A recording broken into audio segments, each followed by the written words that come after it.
And I think about this all the time. If I have to spend the rest of my life in prison for a crime I didn't commit, I need the world to know what happened and how it happened.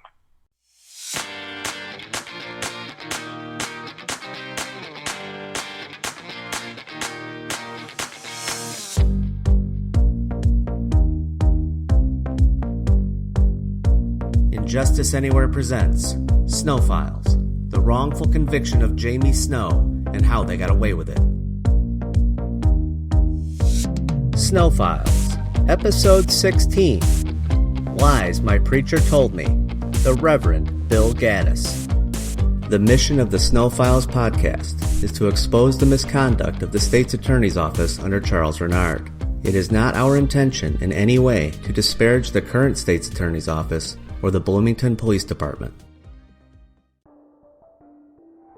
Bill Gaddis, I guess that's the guy we're going to talk about this week.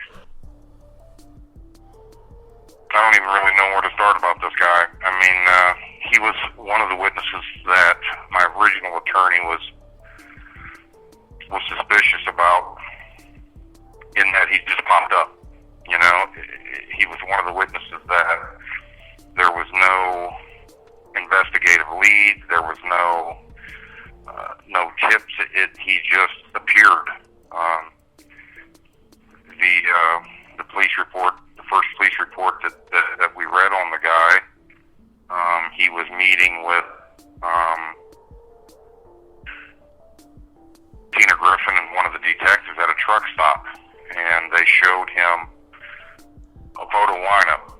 That's what the police report said, that, you know, Bill Gaddis was shown a photo lineup to see if he could identify Jamie Snow, and that was it. That was the end of the police report. There's nothing in the, you know, they didn't memorialize anything like Snow's picture was number 5 and Gaddis picked it out. So I think we can probably assume that he was not able to identify me. They said he was a reverend. They call him the Reverend Bill Gaddis. And trust me, he was no reverend. He didn't go to seminary school. You know, he had like a mail order certificate or whatever. So the things that I remember about him was when he came into the courtroom, he was wearing a suit and tie, and he just looked real clean cut, and I didn't know who he was, you know, and my lawyer was like, you know, who is this guy? You know, and I said, you know, I don't know. When he said his name, I was like, that's the guy, because we had talked about him. My lawyer was asking me, you know, who is this guy? And I'm like, I don't know. You know, I have no idea who this guy is. And I will never forget, Tina Griffin was standing right next to us, and she looked down. She kind of like looked over at us, and she like smirked. You know, she had this like smile, this smirk on her face. And then she went in to ask him the questions, you know, and the story he told was just crazy. You know, he went to this house, and all these guys were sitting around. We were all crying. He asked, you know, who died? And this other guy, Frankie Turner, who was a friend of mine, who had since died, and had died, you know, had been dead at the time of my trial. You know, he said that Frankie said Jamie killed somebody at the gas station or something along those lines. The state got that testimony in under the doctrine of, you know, an admission of guilt by silence. You know, they say, well, if somebody makes a statement like that in your presence, you know, a normal person would deny it, you know, and you know, and that's how they got it in, you know, and 2 of the people were deceased who he claimed was in the room. The other one, we don't even know who he was. And the other 2 people that he claimed was in there both said that it never happened. So 2 of the people that supposedly Bill Gaddis said was in the room that day are dead, and were dead at the time of my trial. The Mike dude says it never happened. Denny Hendricks says it never happened. Billy Hendricks says it never happened. I said it never happened. And I just, we don't know exactly what or how Bill Gaddis got involved in the case. We have since learned through some family members that he had some really big skeletons in his closet. I will tell you this, I wouldn't let him babysit my kids. But, he's just another one, and he was claiming that he was a reverend, and I remember leaning over to my attorney, and I was like, ask him what's the ninth commandment. If you're a reverend, I think if you claim to be a reverend, we had a right to, maybe test his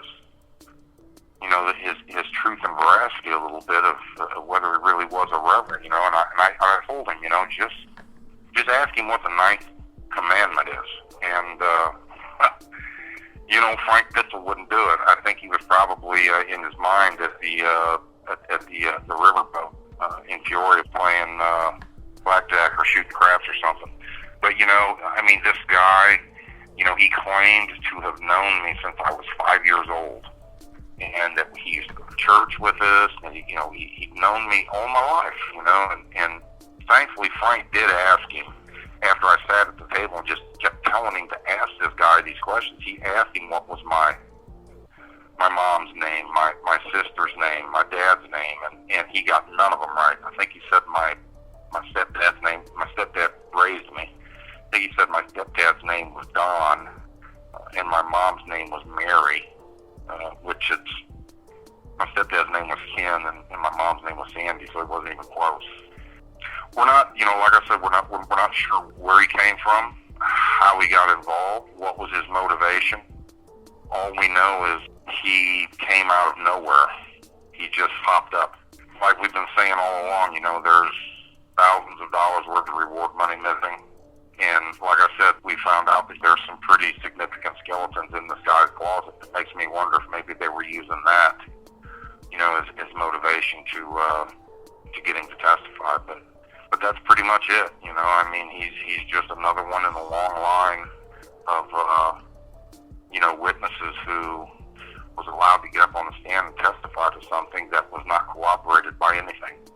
So this is what's keeping me from doing forensic testing, people like Bill Gaddis. The Reverend Bill Gaddis popped up out of the blue. He claimed to be a reverend for the Pilgrim Holiness Church. He first comes on the scene August 31st, 1999. He and his wife Alge were interviewed in Michigan at a truck stop, and for some odd reason, they brought a boatload of people to assist with that interview. Present during this interview is myself, Detective Dan Katz, Detective Larry Shepard, Jammy, Tina Griffin, the Assistant State's Attorney, also is William and his wife, Angela. Bill, back in March 31st, 1991, a crime occurred in Bloomington, Illinois at the Clark gas station on Empire Street, where the gas station was robbed and a person was killed by the name of William Little. Do you have any information about that case? I walked into an apartment house on the corner of Lee and Market Street. I believe the person who rented that apartment was Dennis Hendricks. I was looking for my younger brother. I had just brought my younger brother home. There's lots of people in the front room, mostly women or girls. And I walked back to the back bedroom.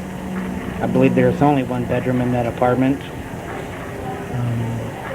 When I walked in, it looked like everybody in the room had been crying or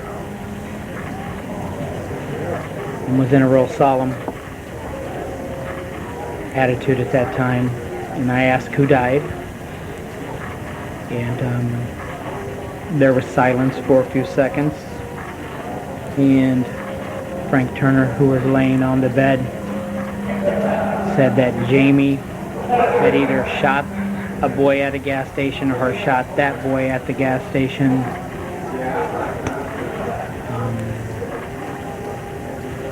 I looked at Jamie. Jamie looked at me, and another period of silence. And I left soon after that. Could you tell us who was in that room when that comment was made? Starting from left, going around the room, Jamie Snow was standing on the wall, and beside him was a white kid they called Nigger Mike. Beside him was either Dennis Hendricks or Todd. There was only two Hendricks boys. It was either Todd or Bobby. Whoever wasn't standing was sitting on a dresser that was right beside there. From there in the corner was another kid, an Italian kid. I believe his name is Mike also. There's a window, and then the bed there. Frank Turner's laying on the bed. Dave Shepperson is sitting at the foot of the bed with his head in his hands. And myself. Will you tell me what everybody was doing in there? Most of them were crying and just sitting when I walked in, or standing just there. Can you tell me what Jamie Snow was wearing that night? Yes, I can. I can remember exactly. He was wearing a pair of blue jean shorts, the long shorts that go to your knees, a white t-shirt, and a white Miami Dolphin leather hat. Was Jamie crying at that time? Yes, he was still crying. Was Dennis Hendricks crying at that time? Dennis Hendricks was crying. And this individual they call Mike, Nigger Mike, I guess. What was he crying? I can't remember if he was crying or just standing there. Frank Turner and Dave. Frank was crying. I don't remember if Dave was crying, but I know that Dave was kind of like just blank. Was the door? Was there a door to that room? Yes, it was. Was that door open or closed when you came up to the door? It was closed when I came to the door. When you opened it, did you startle anybody inside, or did they expect you, or did they stop talking when you walked in? When I walked in, there was no talking at all.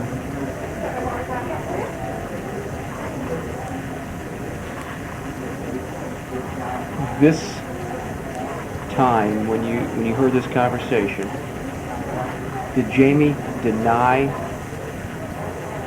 killing this boy or this kid at the gas station? No, he looked me right in the eyes, and I looked him in the eyes, and we just looked at each other for a few minutes, and then he put his head back down. And then you left? After a few minutes, yeah. Can you tell me when, day, month, year, this conversation took place? And this comment was made in the apartment house?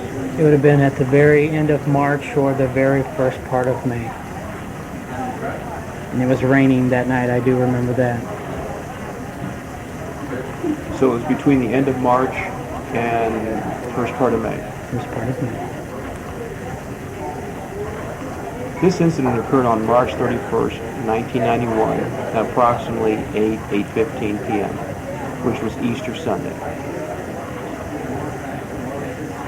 In regards to Easter Sunday, 8:15 in the evening, does that help you pinpoint whether or not you had heard about this case before you went over there that night?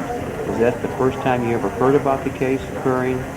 I believe that was the first I had heard anything about it. And I would have been there between 9 and 10 p.m. on the night that I was there. No later than 10. What was your relationship with all these guys in that room? I guess I would have been their self-appointed leader.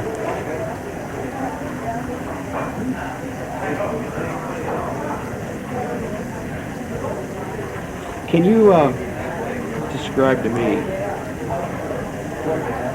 this guy that they nicknamed Nigger Mike. Why did they nickname him, and can you describe him to me?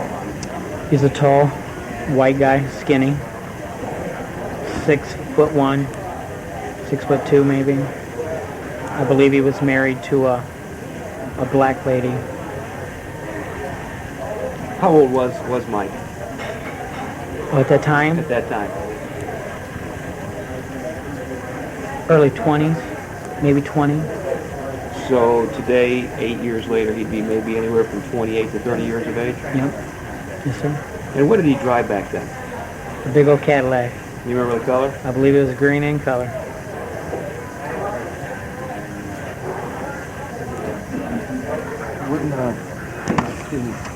This is Detective Shepard. When you talked, when that conversation occurred, when you saw Jamie, can you try to narrow that down a little bit further? Of when did we had talked earlier before we started taping? You talked about him taking off and going to Florida and Missouri.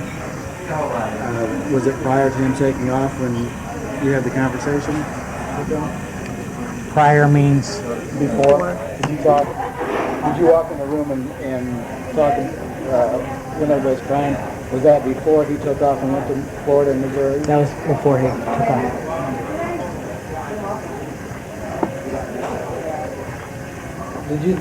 Was Garen present there? I don't think Aaron was there. I really don't. I don't remember him being there. Either I was looking for him or I had brought him home, but I can't remember him being in the room. Was Travis there? No, I believe my brother Travis was in a penitentiary at the time. Did you and Garen ever discuss this? I believe at least a couple times.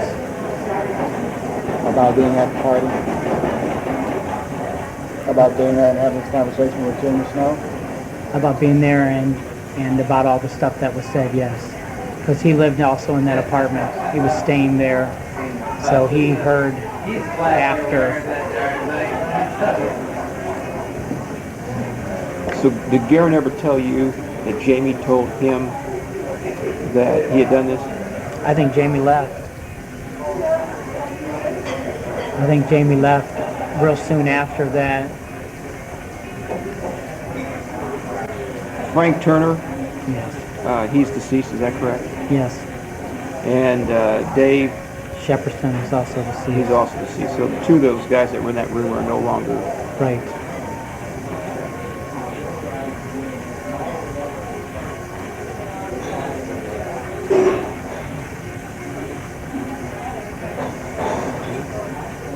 Okay, well, let me ask you, Angela, you're Bill's wife. Well, first let me ask Bill this question.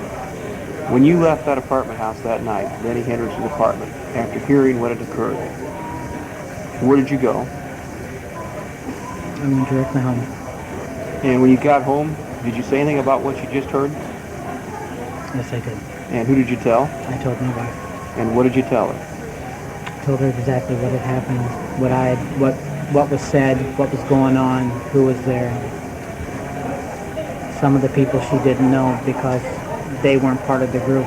Everybody who is part of the group she knew, but there were some guys like Nigger Mike and the other Mike kid that she doesn't know, and I don't know that she knows Jamie Snow, personally.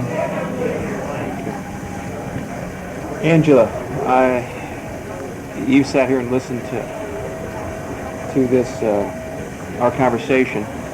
Do you remember the night that your husband Bill came home and told you about what he had just heard at the apartment house? I remember him coming home and telling me. I couldn't tell you the exact night. And do you remember roughly what he told you?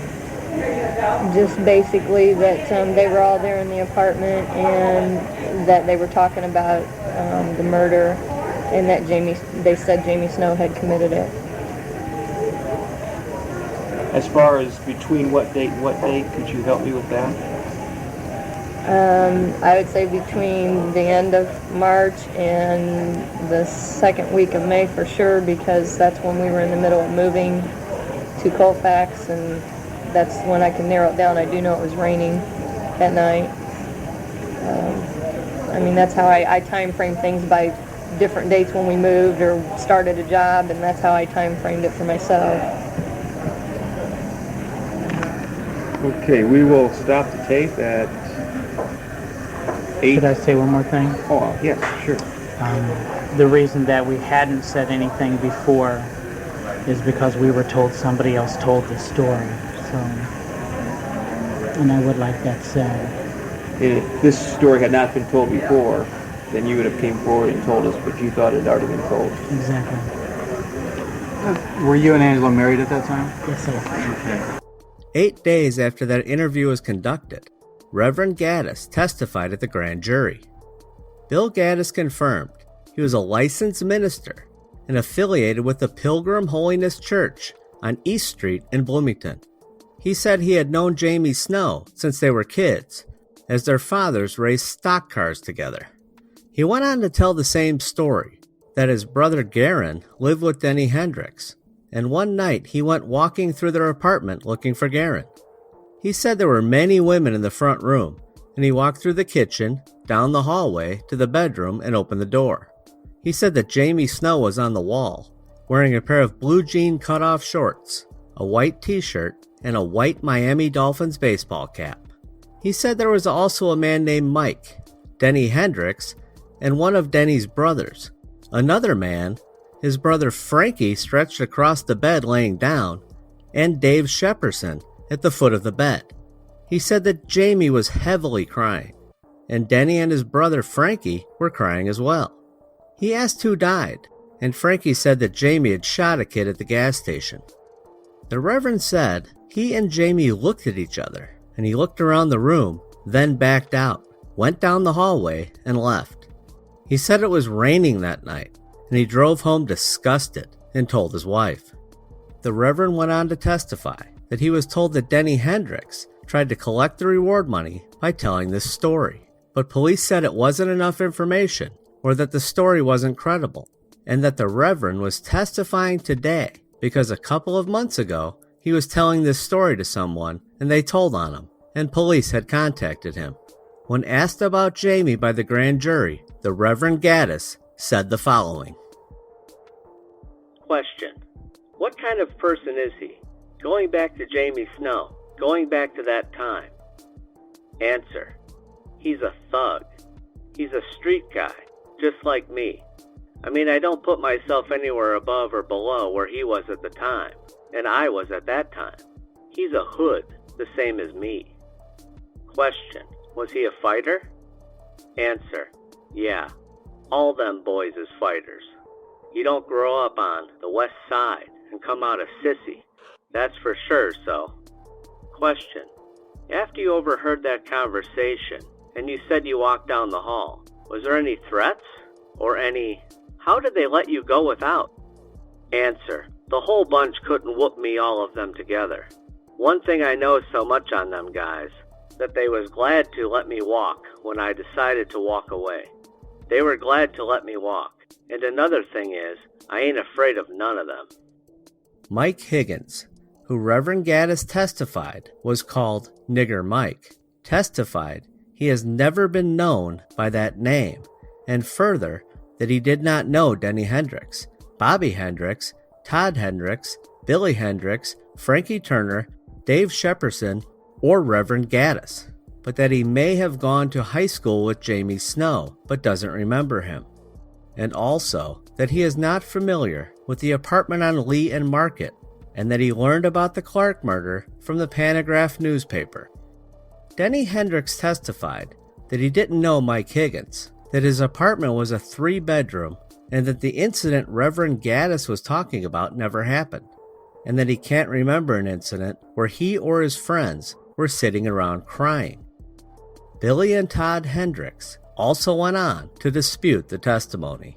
In fact, not one person corroborated the Reverend Gaddis' story, not even his wife Alge, who had previously corroborated the story during Reverend Gaddis' original testimony. In May of 2000, detectives Katz and Barkus interviewed Daryl Gaddis, Reverend Bill Gaddis' brother, because he was put on the defense witness list for Susan Claycomb's trial to talk about the credibility of Reverend Gaddis. Your brother back in the 80s was a liar? Yes, he was a habitual liar. So you don't know from the late 80s or the early 90s whether he's still a liar or whether he has changed. Well, he's running as a liar, calling himself Reverend Bill Gaddis. That's a lie, you know. He's lying, and he's not a reverend. He's never been ordained, you know. He's to buy a piece of paper out of a Star magazine in the back. He ordered his diploma, and that's how he called himself Reverend Bill Gaddis. So in that fact, he's a liar. So you would consider that a lie? Most definitely. Anything else that he's told you in the last 10 years that's a lie? Well, just simple things, you know, over 10, 12 years ago when, you know, he used to just lie to make up stuff. Especially saying he knows about this case firsthand, because there's no way he can. If I didn't hear about it, no way he could have. It was my clique of people, and if it was being said, I would have heard it. And now he's obviously lying, you know, on this case. So you don't think he heard anything about this case? No, right. I don't think he's heard anything about it, and he's lying by saying he has. And the reason you don't think he's heard anything is because you've not heard anything. Correct. Even though you've separated from this crowd in 1990. Right. You've just seen him and said hi once in a while in the street. Right. But Bill Gaddis has separated from him before that period of time. You know, he's separated from him a long time before I did, you know, so, you know, if it was being said and it was around, you know, that was my clique of people, I would have heard about it. Despite absolutely no corroboration of the story, on January 2nd, 2001, Reverend Gaddis took the stand at Jamie's trial. He testified to the same story with a couple of embellishments. This time he stated that when he went to the room, he knocked on the door and said, "If you don't open it, I'll kick it in." Also, when he testified about what Jamie was wearing, he stated that Jamie had on a white baseball cap, but it was on backwards. So that means that he would have never seen a Miami Dolphins logo. Reverend Gaddis admitted that he was a licensed preacher for the Pilgrim Holiness Church, but was still working on his ordination. He went on to say that the church was on East Street, but somehow he couldn't remember the street address. He claims that when he was 9 years old, that Jamie's mother took him to church, but he can't remember Jamie's mother's name. He also admits that he knew about the $5,000 reward money before he spoke to authorities. Reverend Gaddis admits that he or his wife Angie never called the police with their knowledge of the crime, and that he was contacted by Dan Katz in 1999 after he told someone else and they reported it, and prior he told no one else but his wife. Recall, he stated in the grand jury that he and Garen had spoken about it a few times. Lastly, there is no mention of it raining the night that Reverend Gaddis allegedly went to Denny's house in the trial testimony, even though it was mentioned by both Reverend Gaddis and his wife Angie in their interview, and again in the grand jury testimony. They were adamant about that point, but probably because the state figured out it could be proven that it did not rain that night. In fact, it did not rain the week before or after the alleged incident. As a result, they decided to omit those statements altogether. Denny Hendricks also testified for the defense and was adamant that the encounter never took place and that Reverend Bill was never welcome at his home. He also testified that he never heard Frank Turner say that Jamie Snow shot Bill Little, and that he definitely would have remembered that.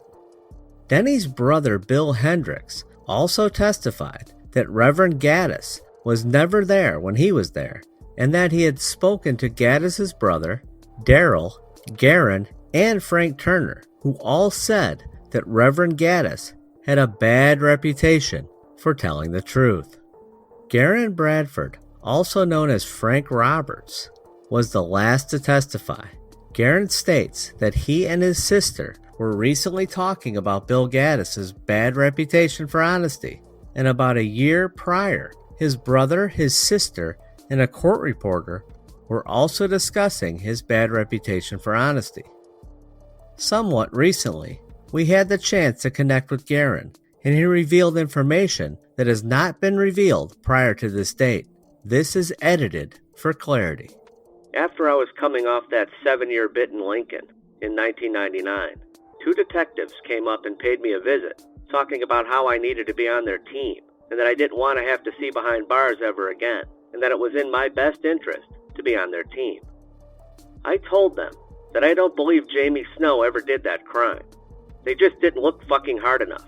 And besides that, they didn't need to come up threatening me before I got out of prison with some bullshit talking about being on their team and blah blah blah. I can't really remember the rest, but they were basically threatening me. There was one big, dumb, tall detective who kept coming by my house on Clayton Street all the time, wanting me to go with him so they could talk to me. And when I finally did, they put me in a room with mirror glass booths for about a half an hour without talking to me. I beat on the window and told them I was tired of fucking sitting there while they were looking at me, and that they needed to come in and talk to me. The door opened a few minutes later, and I told them that Jamie wasn't no killer. Jamie didn't really even like to fight. And the cops telling me, as they were coming to my house to get me to go down there, that the Little family had $10,000. And this detective saw my kids at the house and asked, what would that $10,000 do for my kids? And did I not think that $10,000 would do something for my kids? Look how they're living, he said, and that pissed me the fuck off. For one, not everybody made a fucking fortune being a crooked-ass cop. And 2, that sounded like he was trying to bribe me to testify. Jamie is my friend, and Jamie did not commit that murder. And Bloomington should be ashamed of themselves for trying to bribe me with $10,000 from the Bill Little family just to get a conviction. Just to get one more person to say he did it. And then threaten me when I was getting out of a 7-year prison term to be on their team, or else. I'm sure whoever those 2 detectives were that went to Lincoln Correctional Center in 2000 to see me were on a docket somewhere. They had to be on paper somewhere. And I swear till the day I die that Jamie Snow didn't do it. So, just like the others, they threatened Gaddis and also told Gaddis that he needed to be on their team and waved a carrot of $10,000 from Bill Little's family. But Gaddis went on to talk about Reverend Gaddis and Angie. He stated that he was much younger than Reverend Gaddis and that he was sent to a boys' home, but the good Reverend Gaddis and Angie gained temporary custody of him and were receiving a check from DCFS to do so. Apparently, Angie told Gaddis that she was going to put the money away for Gaddis, but never did. He said he and the other kids lived in squalor, and it was a terrible place to live. Gaddis said there was dog feces, soda cans, and other trash everywhere. And if the kids didn't clean up after everything, Angie would smack them in the head with shoes and shit, and that's just the way it was.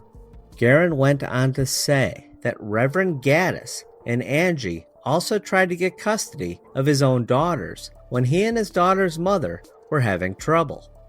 He said his mother, brother, and sister showed up and testified that the Reverend Gaddis had molested his brother and his sister, and they did that because they didn't want their nieces to go through what they went through. Gaddis said after they testified that both Reverend Gaddis and Angie rescinded their petition for custody and left the courtroom abruptly.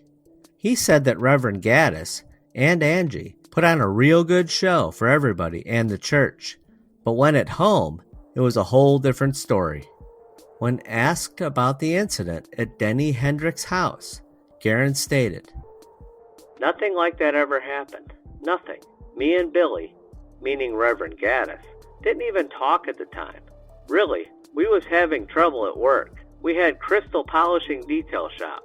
I got the money for my brother Daryl from a girl I was living with to buy into the company, and I moved in with Denny and Frankie Turner, and we partied a lot, drinking a lot of beer. And Billy was mad because I moved in with Denny Hendricks, and that's about when he was trying to really get into this Christian stuff. But he was still smoking weed and doing his thing. But he thought I was using needles and stuff. which I wasn't, but no conversation like that ever happened. Billy never even stepped foot in that house. And that's guaranteed, because Denny and Billy did not get along. And it would have been a fight, and Billy knew it, so he didn't come around. When asked if he was working with Reverend Gaddis at the time, and if he ever discussed the incident concerning Jamie with Garen, he stated, "No, I quit. I was working there. I wrecked my brother Daryl's car, and I got pulled over in my car and went to jail. I never got back out. There is no chance that I discussed anything with Billy. Billy was a liar, a chronic storyteller. If he had $1, he'd tell you it was $1 million.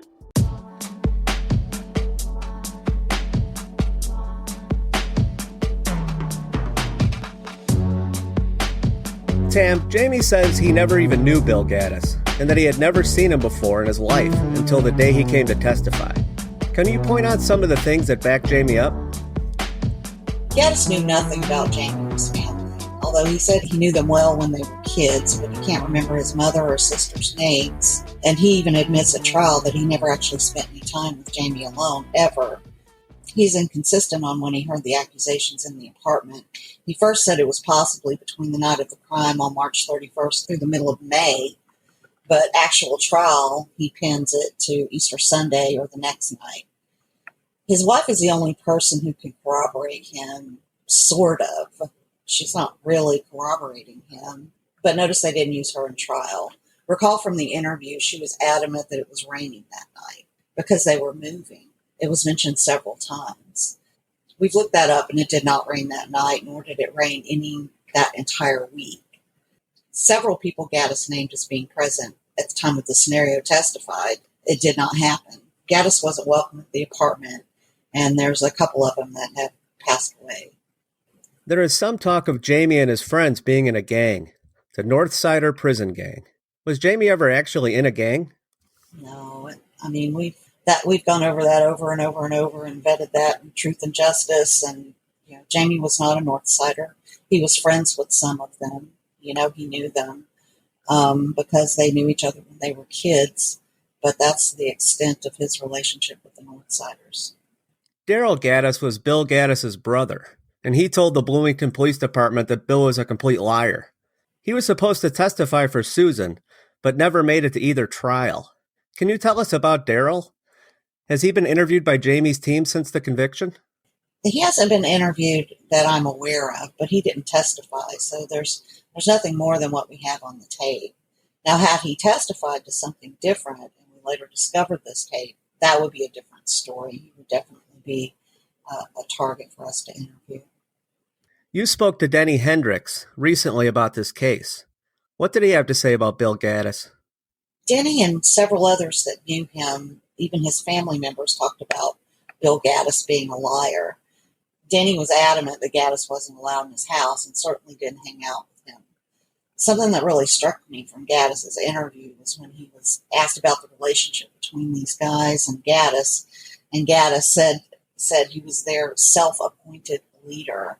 And if you know these guys, you know that how ridiculous that is. I mean, why did Bill Gaddis do this? What are some of the leads on this guy and his possible motives? Oh, no, he just kind of popped up out of the blue. Jamie did not know him. The only things that we can think of are reward money or possibly getting out of some type of trouble. Leslie, what happened when Bill Gaddis first testified at the grand jury? Bill Gaddis came off as a real jerk in both of his testimonies. He started it with the grand jury, and he had a literal holier-than-thou attitude. He was very judgmental, and he was trying to talk himself up, but he also cared a lot about coming off as a tough guy. So basically, he wanted to be better than Jamie in every aspect, and it was outrageous. So here's an example of him trying to be a preacher who also kicked ass. Question. After you overheard that conversation and you said you walked down the hall, was there any threats or how did they let you go without? That whole bunch couldn't whoop me, all of them together. One thing I know so much on them guys was that they was glad to let me walk when I decided to walk away. They were glad to let me walk. And another thing is, I ain't afraid of none of them. So you see, he craves credibility, But I don't think that makes him very credible in the way he hopes. Another credibility issue was that he told BPD that he was this group's self-appointed leader or something, like some kind of gang boss. That was their relationship. But then he tells the grand jury just 8 days later that he first needs to let everyone know that he's separated from all those people months before in October of the prior year before the crime. And that night he drove home disgusted and told his wife right away. So here he's an ex-gang leader with just 6 months on the straight and narrow, and he can even kick 7 men's asses all at once. And that makes him so credible. It really seems like a grand tale, like someone with motivation to brag and be a hero, right? So by this point, when he's on the stand with the grand jury, he somehow makes himself this authority over all of the witnesses, dead and alive, all the ones he placed in the room that night. He gets to speak for all 7, even the ones who are there on that same day, saying it never happened. He says that he's a, quote, think rat now, and none of the others are rats. They would rather do time instead of tell on each other, including his brother, who had the apartment. And then conveniently, the 2 he said were sitting on the bed are both now dead, including his family member, who is the one that supposedly accused Jamie of the murder.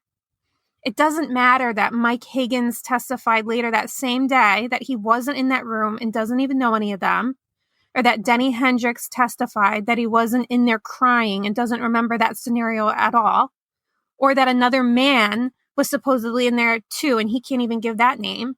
Gaddis just gets away with it simply because he claims to be the Reformed Reverend of a, quote, great little church. So he is believed over the others, and Jamie is indicted. So then what happened at the actual trial?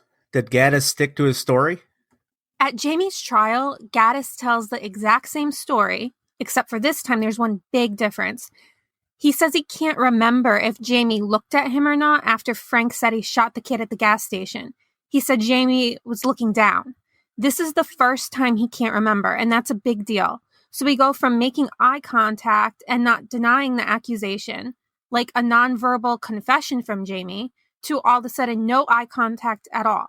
So basically, what is he testifying to? That someone accused Jamie and Jamie did not even acknowledge it? Is he backtracking now because he feels bad or because he can't remember his lie? He also said twice prior that Jamie had on a white leather Miami Dolphins baseball cap while he was in that room.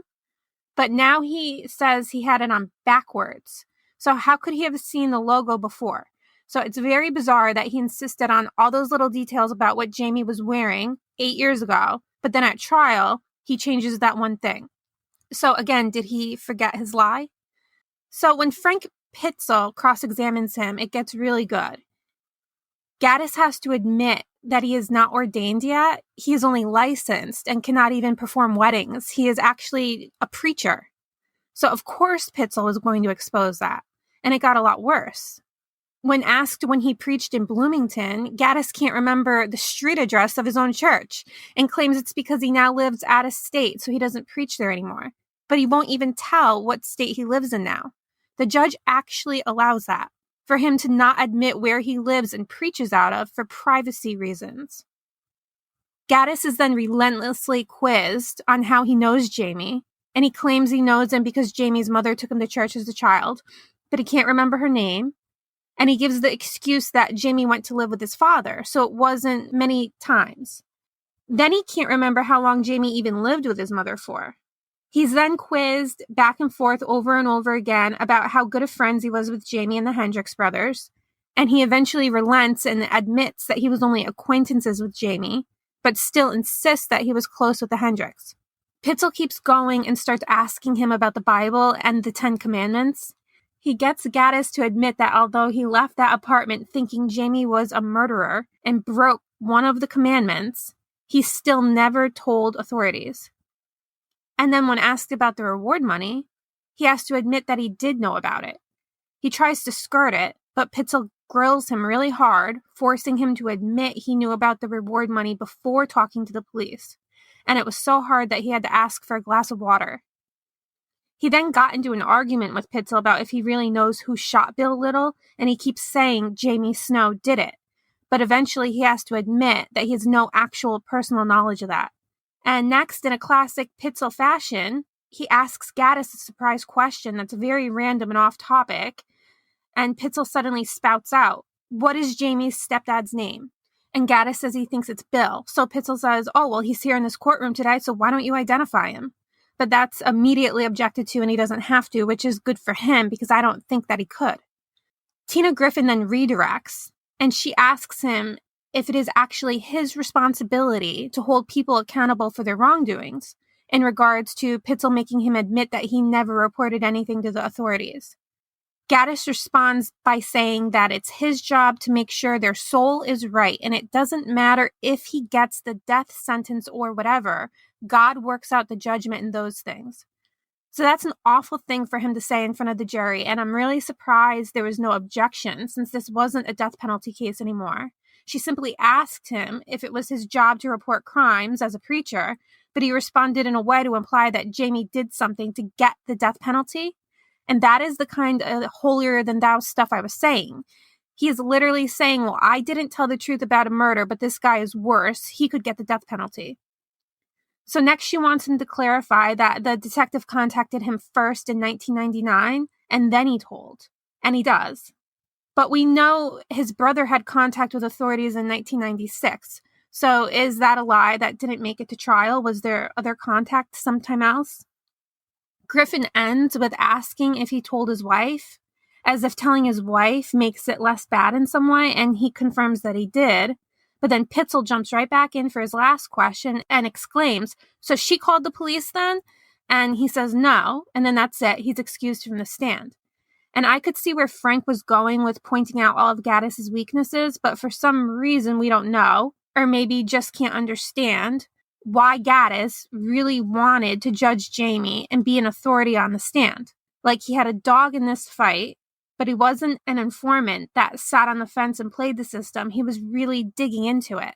And I think Pitzel could have been more effective if he asked him who ever saw him hanging out with Jamie or his family in any situation, who was still alive.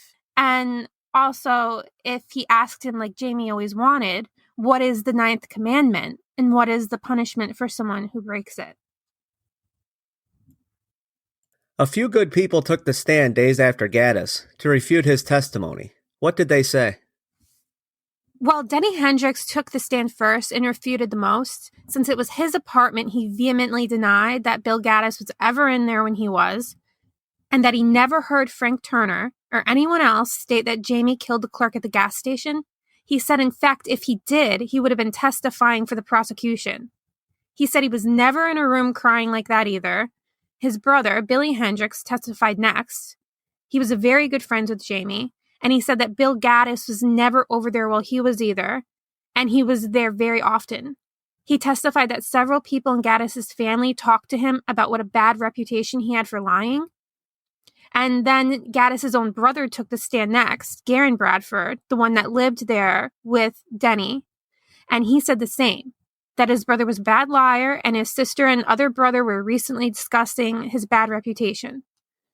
The prosecution tried really hard to discredit these witnesses by saying that Denny previously said he didn't recall the scenario, not that it didn't happen, that Billy was best friends with Jamie and had visited him 9 times in the past year or so. And then they made Garen recite all of his violent convictions. It didn't really work, though, in my opinion, because all 3 of these people insisted those things never happened and Bill Gaddis is a liar. And let's not forget that Mike Higgins testified against him at the grand jury, and his other brother, Daryl, told detectives about his reputation for lying. So in total, that's 5 people, 6 if you include Jamie, who went on the record to say this guy was lying. And it makes me wonder what exactly the jury believed about his testimony. I don't recall any other witnesses having 6 people testify to refute what they said.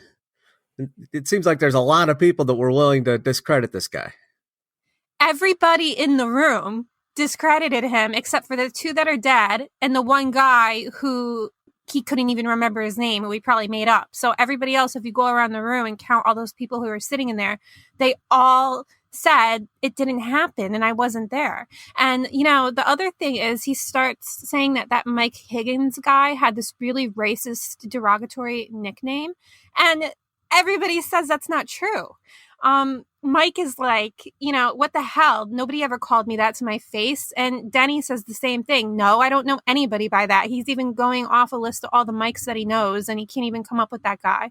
So that was pretty amazing too. And it just seems like it didn't matter. You could have everybody in that room saying it didn't happen, and then other witnesses say they never heard anything about that out of the two men's mouths who are now dead, and that had no weight at all, it seems like.